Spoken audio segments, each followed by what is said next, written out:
आज की इस वीडियो में हम बात करेंगे लघुत्तम समपावर्त एलसीएम यानी लीस्ट कॉमन मल्टीपल तथा महत्तम समापवर्तक एचसीएफ हाईएस्ट कॉमन फैक्टर।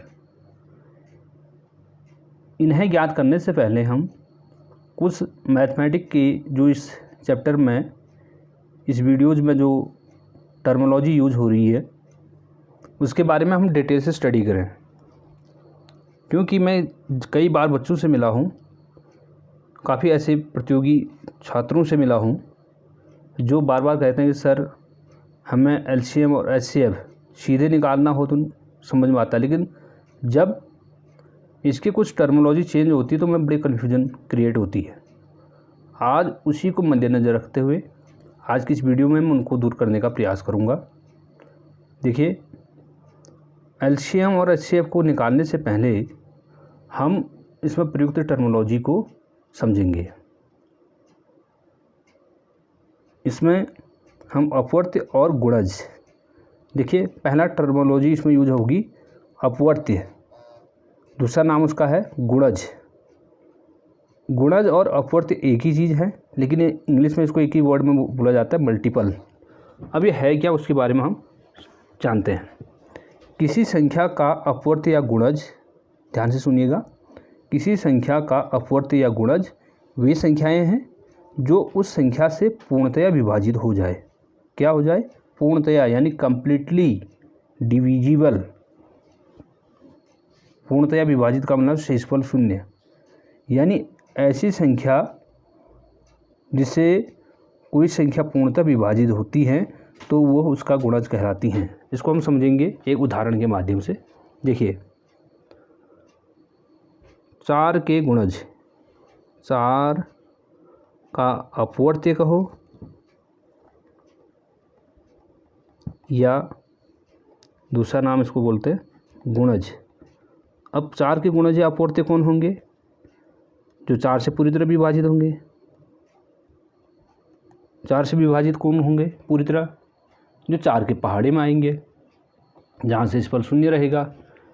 4, 8, 12, 16, 20, 24 ... इसलिए कर रहा हूँ कि इनकी संख्या अनगिनत होती है, यानी किसी भी संख्या का जो गुणज होती हैं उनकी संख्या अनगिनत होती है, इन्फिनिटिव होती है। तो 4 के जो मल्टीपल होंगे, 4 के जो गुणज होंगे या अपवर्त्य होंगे, वो 4 के टेबल में आने वाले नंबर्स होंगे। तो 4 के जो गुणज होंगे 4 के पहाड़े में आने वाले संख्याएं होंगी। अगला लेते हैं, एग्जाम्पल और ले रहे हैं। 12 का अपवर्त्य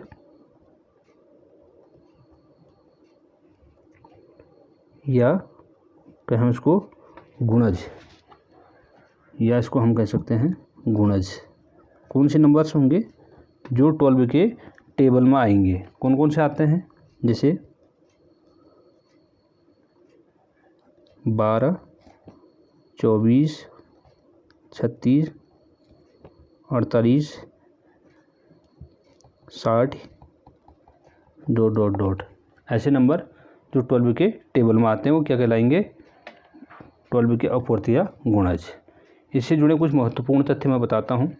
किसी संख्या का पहला अपवर्त्य स्वयं वही संख्या होती है। देखिए, 4 का अपवर्त्य, पहला अपवर्त्य उसी वही संख्या है। 4 का 4 हो गया, 12 का 12 हो गया।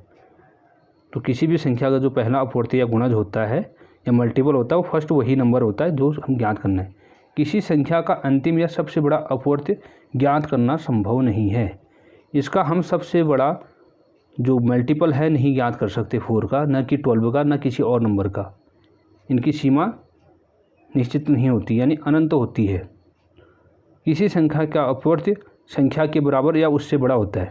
जैसे 4 का जो अपवर्त्य होगा, 4 का जो मल्टीपल होगा, गुणज होगा, 4 के इक्वल हो सकता है, 4 से बड़े हो सकते हैं, 4 से छोटे नहीं होंगे। तो ध्यान रखिएगा, किसी भी नंबर का जो मल्टीपल होगा वो उसी के बराबर होगा या उससे बड़ा होगा। ठीक, अब आते हैं हम अगले टर्मिनोलॉजी पर। यह है अपवर्तक या गुणनखंड। देखिए ये क्या है, इसको समझने का प्रयास करते हैं। मुझे विश्वास है कि ये जो पहला अपवर्त्य या गुणज मैंने आपको बताया अच्छे से आपके समझ में आ गया होगा। हाँ, आज यदि आप मेरे चैनल पर नए हैं तो प्लीज़ मेरे चैनल को ज़रूर सब्सक्राइब कीजिए। साथ में जो बेल आइकन है उसे प्रेस कीजिए, जो उसमें ऑल का ऑप्शन है उसे चुनिए, ताकि आने वाली मेरी हर वीडियो की आपको इन्फॉर्मेशन आपको सबसे पहले आपको मिलेगी। साथ ही आप अपने जितने भी फ्रेंड्स हैं उनको इस महत्वपूर्ण जो मैं टर्मिनोलॉजी बता रहा हूँ या मेरी जो वीडियोज़ है उन तक पहुँचाने के लिए बहुत अच्छा सशक्त माध्यम है आज के टाइम पर। आप सभी सोशल मीडिया प्लेटफॉर्म पर हैं, आप चाहे व्हाट्सएप से हों, चाहे आप फेसबुक से जुड़े हों या ट्विटर से हों या इंस्टाग्राम से हों, तो वहाँ हर जगह पर ये ऑप्शन है कि आप शेयर कर सकते हैं। अधिक से अधिक लोगों को ये जानकारी मिल सकती है। व्हाट्सएप के स्टेटस पे डालें या फेसबुक के ज़रिए ग्रुपों में डालें। अधिक से अधिक लोगों को इस गणित की जो एक कठिन मिथक है उसको तोड़ने का जो मेरा प्रयास है वो सफल हो सके। जहाँ पर लोगों के मन में एक भय है गणित के प्रति, उसको समाप्त करने का जो मेरा एक प्रयास है वो सफल हो सके, ये आपसे गुजारिश है। चलो अब बात करते हैं अपवर्त्य या गुणनखंड की, अपवर्तक या गुणनखंड की। देखिए, किसी संख्या का जो गुणनखंड होता है, अपवर्तक होता है, वह संख्या जो संख्या को पूर्णतया विभाजित करते हैं। थोड़ा इसका हम कह सकते हैं दूसरा फॉर्म है। कैसा है? यानी दोबारा से मैं इसका डेफिनेशन आपको बता दूं, किसी संख्या का गुणनखंड वह है जो संख्या को पूर्णतया विभाजित कर दें उस संख्या को। देखिए, सपोज दैट मैं इसको एग्जाम्पल के माध्यम से आपको समझाता हूँ गुणनखंड है क्या। जैसे गुणनखंड, गुणा का खंड, खंड मीन्स टुकड़ा। देखिए, पहला लेते हैं 4 के गुणनखंड, 4 के अपवर्तक, 4 का अपवर्तक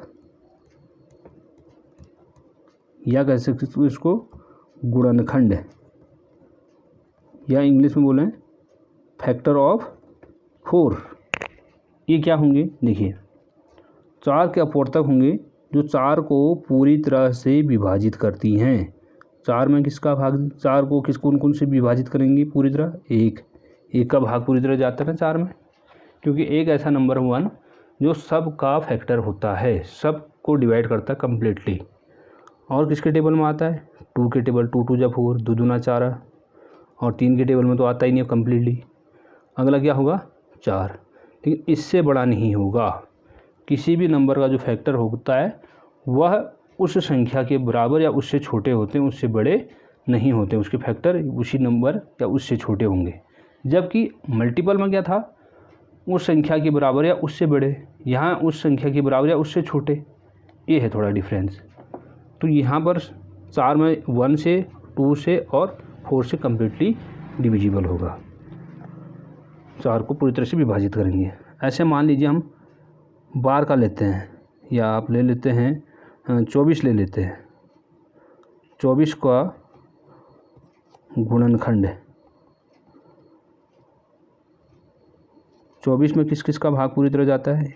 1 की पहाड़ी में तो आएगा ही, 2 की पहाड़ी में बार बार दूना 24 होता है, 3 से 3 अट्ठे 24 होता है, 4 से 4 छक 24, 5 की पहाड़ी में नहीं आएगा, किनारे पे 5 4 है, 6 से 6 चुको 24, 7 से नहीं आएगा, 8 से 8 का 21 8 थे 24, ठीक। 9 से नहीं आएगा, 9 की पहाड़ी में नहीं आता 24, 10 में नहीं आता है, 12 में आएगा, 12 दूना 24 और 24 कम 24।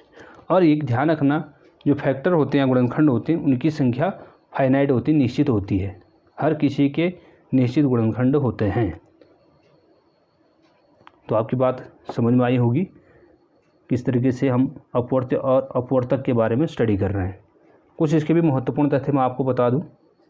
किसी संख्या का पहला और सबसे छोटा अपवर्तक या गुणनखंड, किसी भी नंबर का फर्स्ट या स्मॉलेस्ट भी कह सकते हैं, सबसे छोटा जो फैक्टर होता है, गुणनखंड होता है, वह 1 होता है। क्या होगा? 1। देखिए आप यहाँ पर सबसे छोटा है और पहला भी है। अगला, किसी संख्या का सबसे बड़ा या अंतिम जो फैक्टर होगा, अपवर्तक होगा या गुणनखंड होगा, स्वयं वही संख्या होगी। सबसे बड़ा यहाँ कौन सा? 4 का 4, 24 का 24। अंतिम जो होगा स्वयं वही नंबर होगी। अगला, किसी संख्या के अपवर्तियों की जो संख्या होगी वो निश्चित होगी। यहाँ पर जो 4 के फैक्टर होंगे वो फाइनाइट होंगे, निश्चित होंगे। 1 2 3 24 के निश्चित हैं। 1 2 3 4 5 6 7 8 ही इसमें नंबर हैं जो 24 के फैक्टर हैं। आई होप आप लोगों को बहुत आसानी से चीज़ें समझ आ रही होंगी। अब हम बात करते हैं समापवर्त्य और समापवर्तक। देखिए, जैसे कि शब्द से ही पता लग रहा है, समापवर्त्य, समा यानी समान, वर्त्य, समापवर्त्य का मतलब है समान जिसके अपवर्त्य होंगे, समान जिसके गुणज होंगे। ऐसे ही समापवर्तक, इक्वल जिसके क्या हो, फैक्टर हों, इक्वल या कॉमन भी कह सकते हैं, उभयनिष्ठ जिसके गुणनखंड हों। अब यहाँ पर किसके बीच में बात कर रहे हैं? समान हमेशा तुलना करेंगे तो किसके बारे में बात करेंगे? 2 या 2 से अधिक नंबर होंगे। हमेशा हमें जो मल्टीपल निकालना हो गया, या हमें लघुत्तम संपावर्त LCM निकालना होगा, या महत्तम संपावर्त HCF हाईएस्ट कॉमन फैक्टर निकालना होगा, वो हमेशा 2 नंबर्स या 2 से मोर होंगे, उनके बीच में फाइंड करना होगा, सिंगल के साथ फाइंड नहीं करेंगे। ठीक, तो समझते हैं इस टर्मोलॉजी को भी। अगला है समापवर्त और समापवर्तक। देखिए, जैसे इसके टर्मोलॉजी से ही पता चल जा रहा है, समधन अपवर्त्य और समधन अपवर्तक। समान अपवर्त्य वाली संख्याएं और समान अपवर्त वाली संख्याएं, इनके बारे में हम चर्चा करेंगे। समापवर्त्य और समापवर्तक क्या है, लेकिन जो इंग्लिश टर्मोलॉजी है एक ही यूज होती है, उसको बोलते हैं कॉमन मल्टीपल और सेकंड कॉमन फैक्टर। देखिए, कॉमन मल्टीपल क्या है आखिर? समान अपवर्त्य, इसकी डेफिनेशन होगी, इसकी परिभाषा होगी, 2 या 2 से अधिक संख्याओं के उभयनिष्ठ अपवर्त्य को समापवर्त्य कहा जाता है। 2 या 2 से अधिक संख्याएं यदि होंगी, नंबर्स होंगे, उनमें जो कॉमन होगा, कॉमन जो मल्टीपल होगा, अपवर्त्य होगा, वो समापवर्त्य कहलाएगा। जैसे हम यहाँ पर इसको एक एग्जाम्पल से समझते हैं। 4 के गुणज यानी अपवर्त्य कौन कौन से होंगे? 4, ये टेबल में जाता है, 4 8 12 16 20 24 ... ऐसे ही अगर हम लें 6 के, 2 संख्या ले रहे हैं ना, एक 4 ले लिया, एक 6 लेते। 6 के गुणज कौन कौन से होंगे? 6 के गुणज जो 6 के पहाड़े में आता है, 6 का पहाड़ा 6 12 18 24 30 36 ... अब देखिए, अब इन दोनों में 4 व 6 का समावर्त्य यानी कॉमन मल्टीपल निकालना है इनका, वो क्या होगा?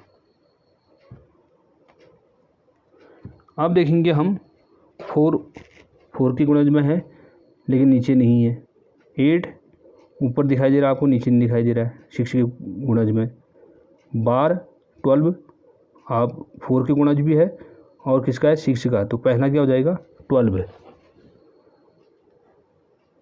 दूसरा चेक करेंगे, 16 ऊपर दिखाई दे रहा है, नीचे नहीं है 6 में।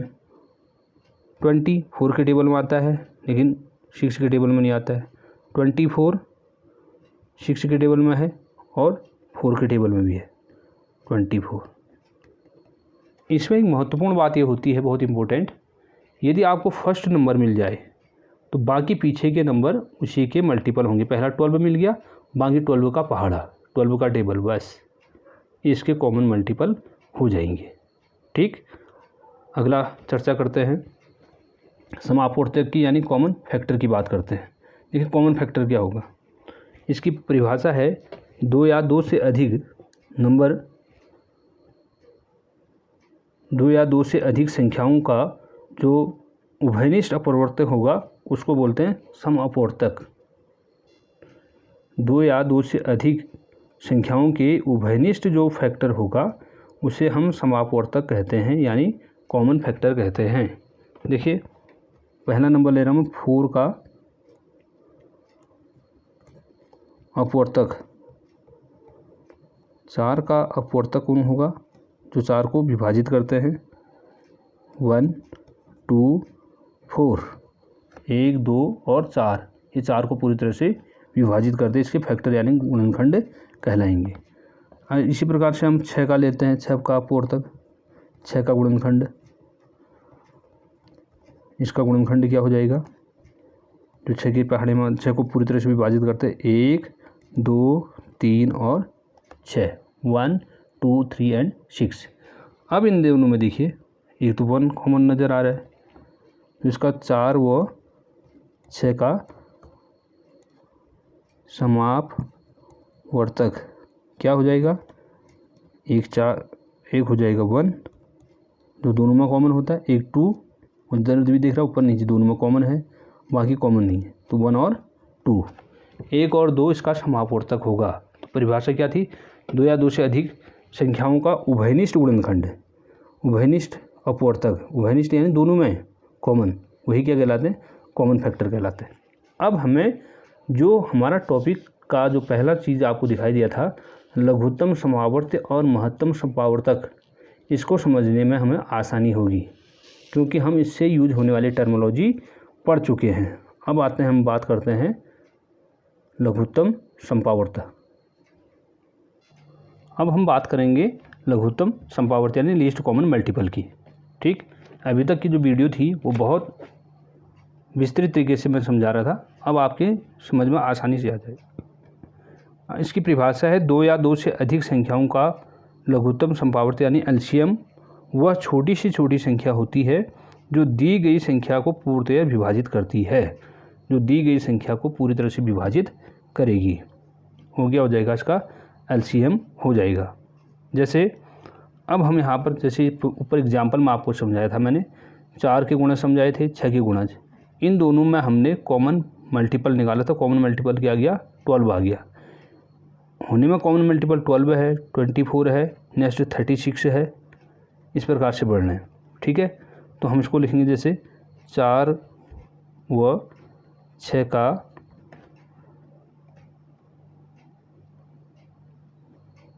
समापवर्त्य, वो क्या हो जाएंगे, 12 24 36 48 ...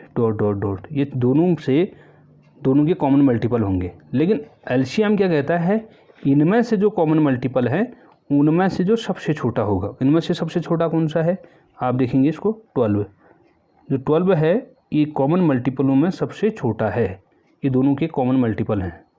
ठीक, अब हम इनमें से कौन सा वाला ढूंढेंगे, लीस्ट, एल यानी सबसे छोटा, तो 4 व 6 का एलसीएम यानी लीस्ट कॉमन मल्टीपल या लॉसो, इसको हम लॉसो भी बोलेंगे, लॉसो शॉर्ट में, तो क्या होगा 12 होगा। ठीक है, तो कॉमन मल्टीपल दी गए दो नंबरों के जो कॉमन मल्टीपल है उनमें से जो सबसे छोटा होगा वो लीस्ट कॉमन मल्टीपल यानी लॉसो या लघुत्तम संपावर्त्य कहलाता है। तो डियर स्टूडेंट, ये लॉसो अब आप मेरे ख्याल से लाइफ टाइम नहीं भूलेंगे।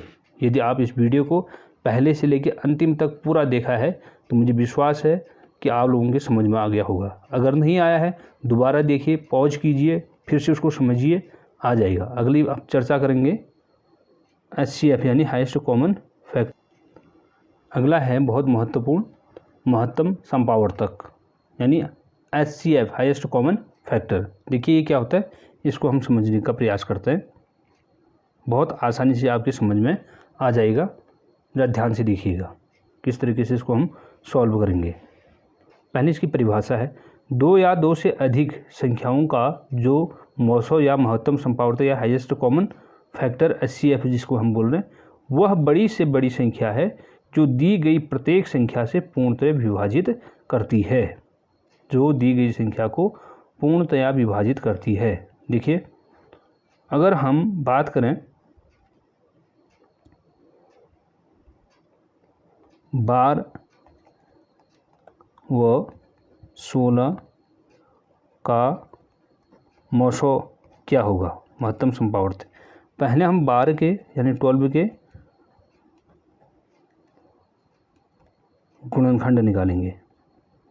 कौन कौन से होंगे इसके गुणनखंड, इसको जो पूरी तरह से विभाजित करेंगे फैक्टर 1, 2, 3, 4, 6 और 12, इतनी संख्याएं जिसे बार पूरी तरह से विभाजित हो गए, बार को पूरी तरह से विभाजित करेंगे। इसी प्रकार हम 16 का देखें, 16 के गुणनखंड कौन कौन से होंगे, जो 16 को पूरी तरह से विभाजित करेंगे। 1 से पूरी तरह से विभाजित होगा 16, 2 से भी होगा, 3 की टेबल में तो आता नहीं, 4 से होगा और 8 से होगा और एक लास्ट 16। 8 दूना 16, 16 कम 16, 4 चौको 16, ये प्रकार से विभाजित होंगे। अब इसमें हम क्या देखेंगे, highest factor, highest common factor. पहले हम इसमें देखेंगे जो समापवर्तक क्या होंगे, समापवर्तक यानी कॉमन फैक्टर। कॉमन कौन कौन से, एक तो 1 है, 2, 3 ऊपर है नीचे नहीं है, 4 नीचे ऊपर दोनों जगह है 4, 8 से ऊपर है नीचे आपको 16 में दिख रहा है लेकिन 12 में नहीं है, 12 इसी प्रकार से भी कॉमन नहीं है, तो लास्ट क्या आ गया हमारा 4। तो इसमें से ये बोलता है, इसकी डेफिनेशन बोलती है जो कॉमन फैक्टर होगा दो नंबरों का, उनमें से जो सबसे बड़ा फैक्टर होगा वही क्या कहलाएगा, हाईएस्ट कॉमन फैक्टर। ध्यान रखना, फैक्टर हमेशा दिए गए नंबर के बराबर या उससे छोटे होते हैं, उससे बड़े नहीं होते हैं। तो इसका जो HCF होगा, हाईएस्ट कॉमन फैक्टर, वो क्या होगा 12 और 16 का, वो होगा 4। ओके, तो आज की वीडियो में हम इतना ही पढ़ेंगे। बहुत अच्छी तरीके से इस वीडियो को मैंने आपके सामने प्रस्तुत करने का प्रयास किया। फिर भी कहीं पर शंका हो या आपके समझ में नहीं आ रही हो तो आप प्लीज़ अपना अनमोल सुझाव और अपनी क्वेरीज को कमेंट्स के माध्यम से ज़रूर मुझ तक पहुंचाइए। अगली वीडियो में आपकी शंकाओं का समाधान करूंगा और एक अच्छे तरीके से आपको किसी भी तैयारी की, आप किसी भी एग्ज़ाम की आप तैयारी कर रहे हैं तो निश्चित रहिए मेरे साथ जुड़िए। मैं आपको उसकी सफलता की दहलीज तक पहुंचाने का भरपूर प्रयास करूंगा, बशर्ते कि आप लोग डट करके मेहनत करेंगे, सफलता आपके कदम छुएगी, ये मेरा विश्वास है। क्योंकि कई स्टूडेंटों का आज तक जिनको हमने गाइड किया, उन लोगों ने वो बातें मानी तो निश्चित ही उनको सफलता मिली है। तो ये अच्छा प्लेटफॉर्म है कि आप लोगों तक ये शिक्षा को मैं पहुंचाने का प्रयास कर रहा हूं। मिलते हैं नेक्स्ट वीडियो के साथ। Thank you very much.